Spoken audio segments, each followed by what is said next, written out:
I even do this.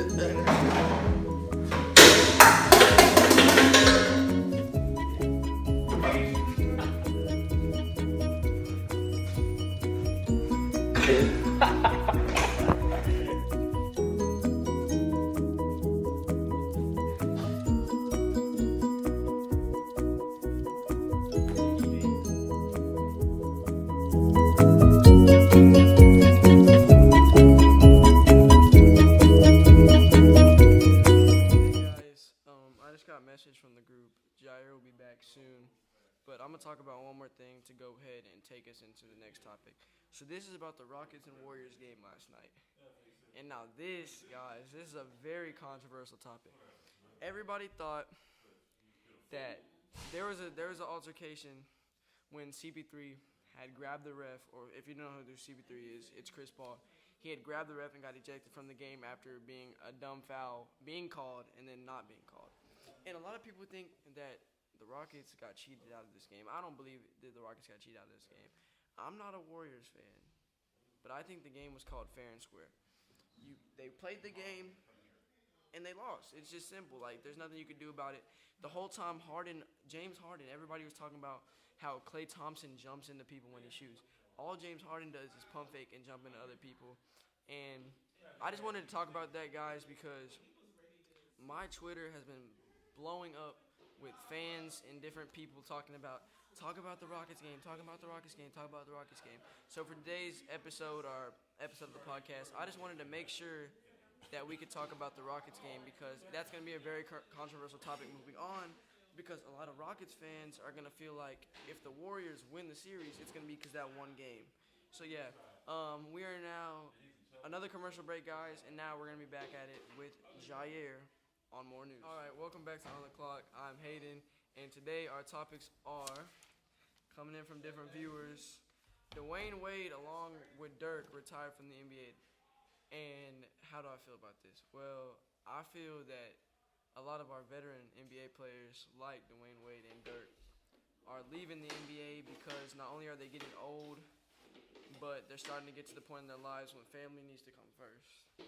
So I think that it's going to be a very controversial topic because a lot of people, they're both Hall of Fame tier players, so a lot of people, they have a lot of fans. A lot of people like both the players. So basically, it's going to be a controversial topic because people will be talking about it. I'm personally a Dwayne Wade fan, so it had an emotional effect on me because I saw my favorite player of all time retire. And, it was just like the game when they were signing the jerseys. That was emotional for a lot of Dwayne Wade fans because they got to see kind of how he used to be, Okay, so our second topic, it comes in from a viewer, and this is, do you agree with colleges making it to where you cannot have phones in the locker rooms? Okay, so here's my opinion on this. For a long time, colleges and different athletes have not been able to be on their phones in the locker room, and a college's reasoning for this is that colleges believe that athletes should not be on their phones in the locker room because it increases team chemistry, and as we all know, good team chemistry leads to success on the court. So based off of this topic, I'm going to have to say that I agree with this because coaches and the players, coaches want to succeed, they want to win games, whatnot. So if you want to win games, you're going to have chemistry on the court, and that chemistry on the court will come from communicating in the locker room because if a team has bad locker room communication, then they're just going to play bad on the court. That's how it is. So on that note, I think that, Texas Tech is one of the main schools doing this. And as we know, Texas Tech just recently went to the Final Four in the NCAA championship. Actually, they went to the championship. Texas Tech went to the championship this year. And one of the reasons being that I would believe is because the phones, because the team chemistry on the court.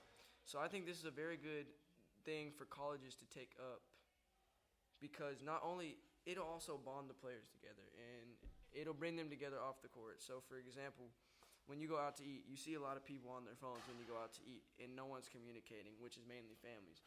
When you don't have good family communication, you're not going to know what to do in certain situations because you never talk about it with your family. So, Texas Tech, by doing this and starting this among other schools, players will actually start to become social and not have to rely on their phones for everything. And we're going to take a commercial break, and we'll be right back with Jair. Hi, I'm one of your hosts, Hayden. Welcome back to On the Clock. And we just got back from that commercial break, and we're going to bring in our next host, Jair, who is going to discuss, should the NBA expand the three-point line, coming from the viewers. Hope you enjoy. Welcome back to On the Clock. I'm Jair, and the topic is, should the NBA expand the three-point line? I believe they should expand the three-point line because threes these days are getting too easy. You have Steph Curry, who has 400 career threes in the playoffs, and you have James Harden, who's You have the Warriors breaking three-point records. You have the Rockets shooting every game, shooting like 40 times. You have that's basically it. Like the Warriors and Rockets are the best shooting teams in the NBA. So I think they should expand it to make it harder for these teams and then give other teams a chance of shooting. Because the Warriors have the best three-point shooting team in the league. You have Kevin Durant, Klay Thompson, and Steph Curry, the best three shooters in history. Actually, you have KD, the best scorer ever. He is. And you have Steph Curry, the best three-point shooter ever. Well, I actually don't think that Kevin Durant's the best scorer, and I'm going to say Kevin Durant's not the best scorer because everybody knows Damian Lillard is the best scorer in the league. He will give everybody on the Warriors a bucket, and Kevin Durant is not one of the best scorers. But go ahead and go back. All right, that was Hayden with the cap, but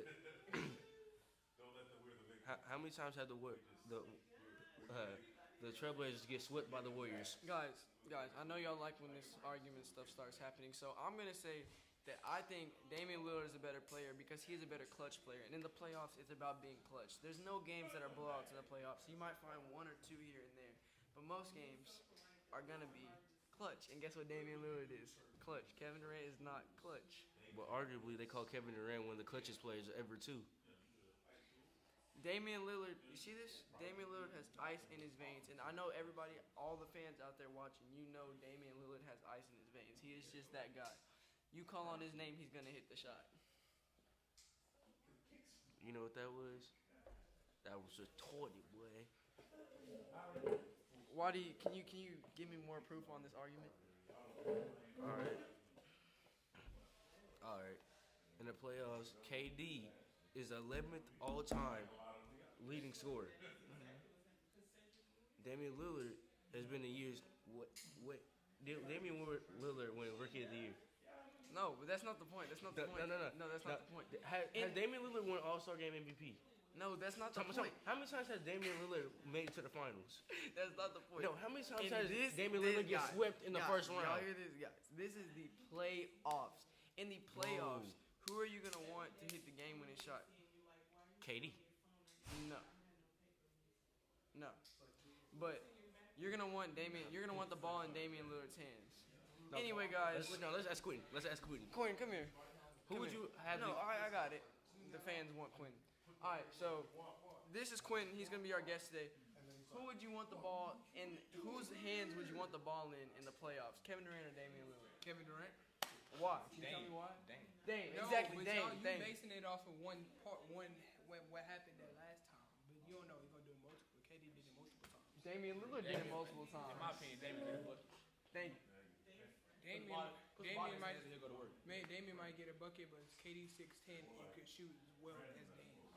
Okay, I got you. Anyway, guys, thank you for watching this part of On the Clock. Hope you guys enjoy. Hello, guys. Welcome back to On the Clock. I'm one of your hosts, Hayden Pleasant, and today we're going to be having an interview with one of our other hosts, Ishmael Dominguez. Nice to meet you. Nice to see you. Hello, guys. Okay, so today's question is coming in from a viewer from Oakland, California, and it is, does Ishmael think college athletes should get paid? Well, I've heard this trend a lot, and I think athletes should get paid to play, because anything could happen while playing. You could get injured easily. Yeah, kind of like the pros. Yeah, like the pros. I mean, for me, if I wanted to be an athlete, I would want to get paid because I would basically leave my career dream job that I would want, for example, mechanical engineering, just to play sports. You want to be a mechanical engineer? Yeah. That's really good. That's really good. and I would have to leave that. And if I wanted to play overseas, then that would make it more like it would make it seem like I should actually get paid because I'm leaving a lot So of you're friends saying and you that. would want to get paid because you're sacrificing? Basically, yeah. Okay, well, I'm going to actually have to kind of stop your argument here because I do not think college athletes get paid, and here's why. If you're a college athlete and you're not talented enough to go pro, you're going to know. Yeah. Yeah, you know, you're going to know if you're not talented enough to go pro. I mean, I agree with that. Like, if you really love the sport, then I think, like, you shouldn't really get paid because you're playing because you want to. Yeah. But if you're a person that just plays it because that's the only thing you were good at, but you don't really like it at the same time, I think you should. Like, there's a lot of other jobs out there. For instance, once you get out of college, you go to college to get a degree. Yeah, yeah. To go out into your job. And I like what you were saying about the mechanical engineer. I think that's very cool. I know a lot of people who want to be mechanical engineers. Yeah. And I understand where you're coming from. I just think that personally, if you're going to the pros, you're going to know you're going to the pros because you're gonna have NBA scouts texting you and you're going to know. So, yeah, basically, guys, that's going to be it for this session. We're going to have a commercial break, and we'll be right back. And we're back after that commercial break, back to On the Clock with our buddy Ishmael What's here. up, guys? And he's going to actually be asking us another question. I'm gonna find out what that question is. This comes from Jane from Carolina. Who do you think is the better soccer player, Cristiano Ronaldo or Lionel Messi? I know you love soccer. Okay, obviously I do love soccer. I played a lot, playing it since I was little. And you know what? I think I'm going to have to go with Messi. Messi is different in a way than Ronaldo. Can you explain that? For example, Messi, he's quick, he's small, he has a lot of skills. He knows how to do things quicker. Very good with the ball. Very good. Now Ronaldo, he's more a person that knows how to shoot and like control the ball. Like same thing with Messi. He knows how to do the movement and everything. But Messi's more skillful. Ronaldo's more like physical and like. Ronaldo just has a bigger body. Is kind of what you're saying. He's bigger. Yes. And really, for me, I like Messi better, but I would also like Ronaldo too, because they're both best players in the world. They're famous players. They both do the same. They both play for different teams, but they both do basically the same thing. Okay, so guys, we're gonna go ahead on that note, and we're gonna take that to an NBA comparison because he's a soccer player, I'm a basketball player, so we have different comparisons. So basically, what he is saying is Messi is like a Steph Curry, and Ronaldo is like a Russell Westbrook. Okay, so he's saying Ronaldo is way more aggressive, and as we all know, Russell Westbrook is a more aggressive basketball player than Steph Curry. Obviously, he has the build, he has the height and everything. Steph Curry is more skilled with the ball.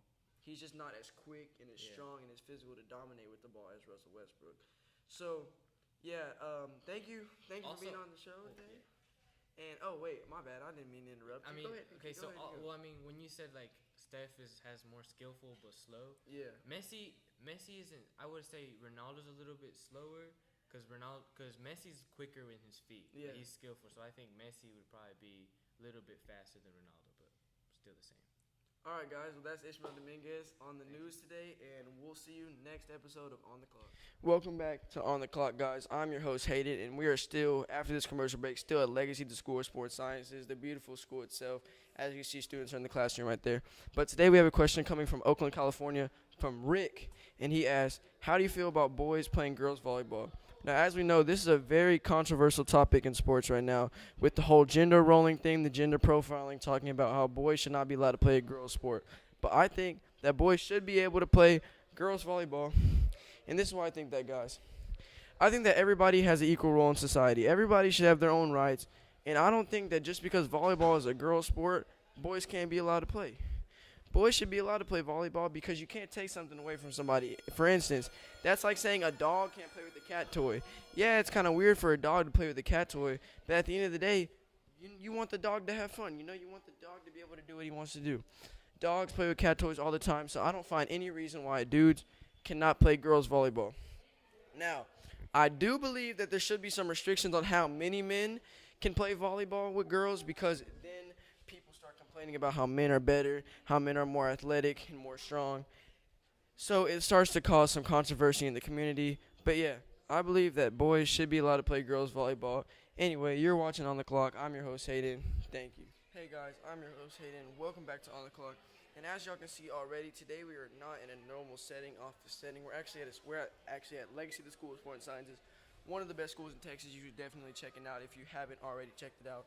And today we're going to be answering a question coming all the way from Michigan. The question is, how do you feel about NFL superstars Kareem Hunt, Jarvis Landry, and Odell Beckham all playing for the Cleveland Browns? Now, as y'all know, this is a very controversial thing because Kareem Hunt, Odell Beckham, and Jarvis Landry are all-star NFL players, and we're basically getting a stacked team in the Cleveland Browns. Now, I'm a basketball player. As y'all know, I love the basketball. By the way, peep the school, guys. The school is an amazing school. Make sure to sign up. We're sponsored by Legacy, so make sure to sign up if you haven't already. But anyway, this really reminds me of the Golden State Warriors. My bad, I heard something. The Golden State Warriors today, guys. As you know, the Golden State Warriors, they have Klay Thompson, Steph Curry, and Kevin Durant, Draymond Green. 4 NBA superstars that make a super team. And as you know, they don't lose, guys. They're about to 4-0 the Rockets, and they're having a very good series. So basically, this is the same as getting 3 NFL superstars on the same team, because when you have 3 NFL superstars on the same team, you know, you're going to tend to do better. You know what I'm saying? You're going to do good. So, guys, I just can't get over the fact. Look how nice this school is. We're not in the office today because we've had some technical difficulties. But anyway, yeah, I don't think that this is fair because you're putting 3 superstars on one team and you have to lower other players' salaries so that they get paid higher to play. And it's not going to be fair for other NFL teams who are not as stacked. But anyway, thank you for tuning into this session of On the Clock. Hope you enjoy your day. Have a great day, everybody. Make sure to check out Legacy, the School of Sports Sciences, if you haven't already. We're coming for you live. All right, so should foreign players go to the NBA? I think foreign players should be able to go to the NBA because the NBA is for talented players only. So, like, everybody that's good should be able to go to the NBA, in my opinion. But no, it shouldn't be. how, bro? Everybody can go to the NBA. How? Everybody like Kobe. Anyways, before I was really interrupted, guys. Foreign players, if foreign players good, they should be able to go to the NBA. Everyone that's good should be able to go to the NBA. And it's some foreign players that's better than NBA, that's better than USA players right now. Like Porzingis, he a very good foreign player. Giannis Antetokounmpo, he a very good foreign player. So anybody really should be able to go to the NBA if you're talented enough. You on the clock, and I'm Tippy Titwell. You know, and today we're going to talk about Kareem Hunt and Odell Beckham going to the Browns. I think that's good for the Browns. You know, they need another good receiver to help out Jarvis Landry right there, and Baker Mayfield have more opportunities to throw it to, and Kareem Hunt, yes, they have a good. Browns have a better running back now. The odds is that he just is on a 6 to 8 game suspension, but yes, he's a great running back. So when he gets on the field, Browns will have a good passing game and a great running back there. So they can either run the ball, pass the ball. You know, they have good options. You know, and Odell has the speed in the hands. Dropping in, he has the speed in the hands too. So you know, he has 2 great receivers out there on the outside pass to, and a good running back there to get the ball to. And you know, Baker Mayfield can move on his feet a little bit too. So you know, Browns done made a good trade. You know, with Odell. I mean, not a good trade, my bad. A good pickup with Odell and Kareem Hunt. And I think it's good for them too. You know, they go to the Browns. They've been doing bad, and now they might come up this season. You know, also Browns have a little good defense too. Have with that cornerback Denzel Ward, and they just drafted the other cornerback Greedy Williams from LSU. You know. So Browns might have something coming good for them, you know. Trying to come up right now. So keep an eye on Odell and Kareem. They're gonna be.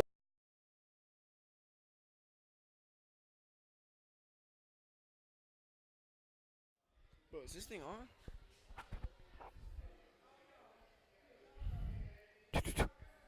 It's not working.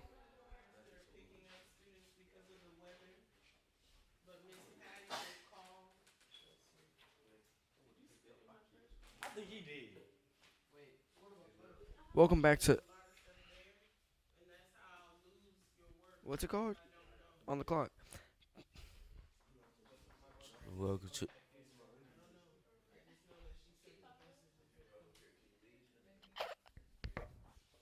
Welcome back to On the What's the show called again? Oh yeah, on the clock here. Today we're gonna be talking about sports, right?